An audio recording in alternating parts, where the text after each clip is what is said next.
like my final notes, like everything. And I'm bearing in mind, I finished all my notes at the end of April. So my main goal was May and June, which is focus on past papers. So I knew at that point, I was like, okay, if I just work on the past papers, learn off of them, and then add some things into my notes.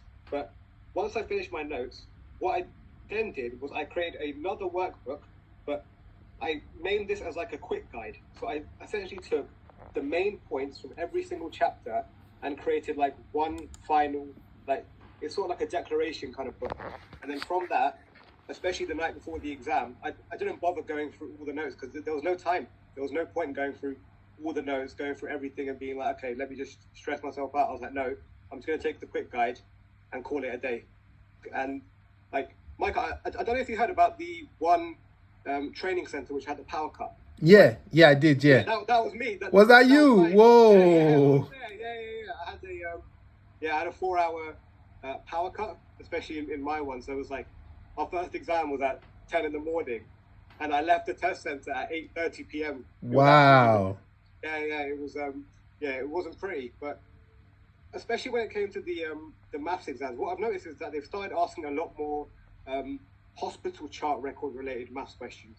So many more like medical records and everything like that. But so guys, just so you know, in my maths exam for the GPHC exam that I did, I got 33, and then the clinical I got 106.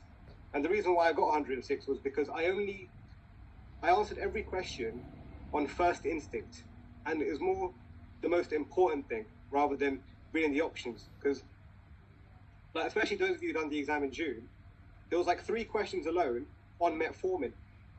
Like, I remember in the extending matching questions, it just said EGFR less than 30, and I was like, okay, there's only a few things, especially like the important things in the BNF, where it's like if the EGFR is less than 30, it can only be a diuretic, metformin, or nitrofurantoin. So those are like the key things that I would make a note of before obviously doing the exam. That, okay, if that's the most important thing, that's what I have to make a note of. And luckily, that's how it was. Like, that there was a question that I'm saying obviously with the 8 options. The moment I saw the EGFR was less than 30, I knew that I didn't really have to look at the whole like medication sheet or anything. If I saw one thing, that is the most important thing. Because obviously, as you know, metformin, EGFR being less than 30 is contraindicated. So it's like, I would only pick that option. So every question I would do, I'd base it off of first instinct rather than overthinking myself and then picking the wrong answer. So I think that's the best thing I would suggest to you guys attempting in November.